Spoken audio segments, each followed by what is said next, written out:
For 2025, I think Vietnam's economic prospects are pretty positive for 2025 because the momentum from 2024, very strong year in 2024, likely to carry over into 2025. So that's very good news. We have very strong export performance in 2024, 10 consecutive months of increase, and that is likely to continue as long as the total global trade continue to expand. There's no impact on global trade from, let's say, Trump's tariff. So that's very important because export demand is very important for Vietnam. Right? It's close to the size of the GDP in terms of exports in 2024. So if exports continue to do well, your manufacturing will do well.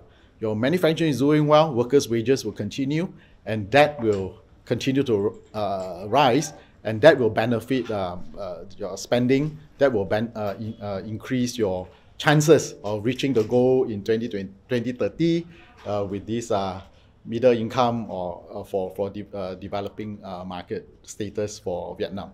So that is a very good positive and also strong momentum for Vietnam in 2025.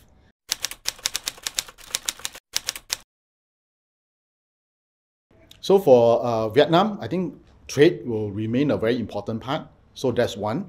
And second thing, as long as the trade continues to expand, businesses will continue to invest in Vietnam through FDI. This is a foreign direct investment. And also domestic companies will see opportunities to also invest because of foreign investment. So they combine two together. And the third thing is also, I think the government is also playing a very important role in all the infrastructure investment that is planning to do. And all this investment, the government should continue to do it for future of Vietnam, for the future of Vietnam to improve its competitiveness, productivity, and also attractiveness. Right? These are very important factors for Vietnam in 2025.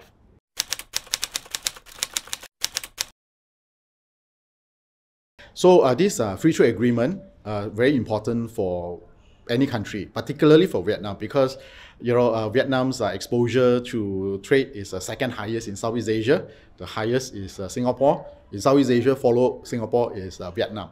So all these free trade agreements will be important to facilitate more trade and also to diversify Vietnam's exports.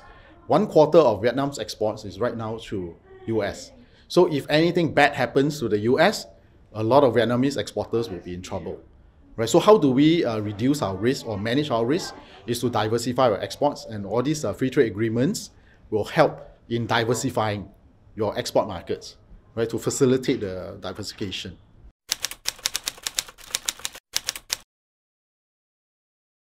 So because of this high exposure to the US in terms of the Vietnam exports, so if any changes to the tariff, let's say increased tariff, that will affect Vietnam exports to the market, right? Because it become more expensive, less competitive or less attractive, or through currency changes. For example, Donald Trump can force Vietnamese dong to appreciate, and that will affect Vietnamese exporters as well, right? So these are the risks that I think Vietnamese exporters and Vietnamese government has to think about. So how should we diversify? Well, one way to manage this is to diversify.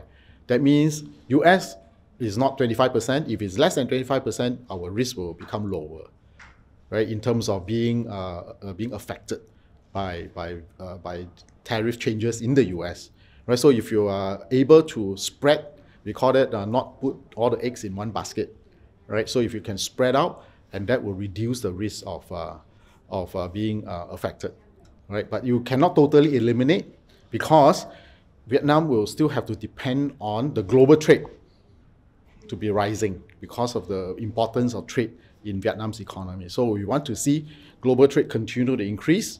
At the same time, we want to make sure that we are able to manage the risk of a single market being affected, especially large market like the US, being a threat or a risk to your country or to companies.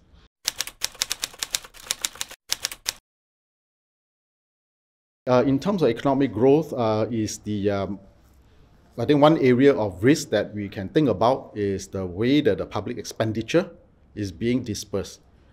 I think some of the senior leaders already talk about, President has already talked about the public expenditure not dispersed properly or not fast enough.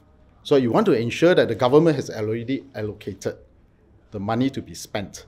So you want to make sure that at the lower level of governments, at the various areas, to dispense this investment quickly, so that this money can be used, and also to make sure that the growth can be supported. If anything happens to the trade part, the public investment will be another area or another source that can offset the downside risk from the other parts of the economy, for example, trade, manufacturing, and also personal spending or private spending.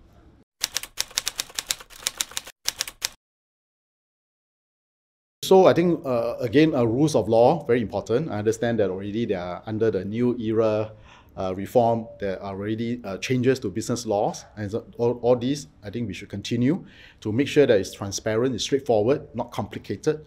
And then the other areas, of course, I think taxes, ensure that it's very straightforward and very simple in order for businesses to operate in these countries. So some of these things, I think the government and also private sector together, I think can make sure that foreign businesses are able to capitalize on Vietnam's advantages and not affected by some of these things that are man-made things, like for example, rules and laws and taxation and other things.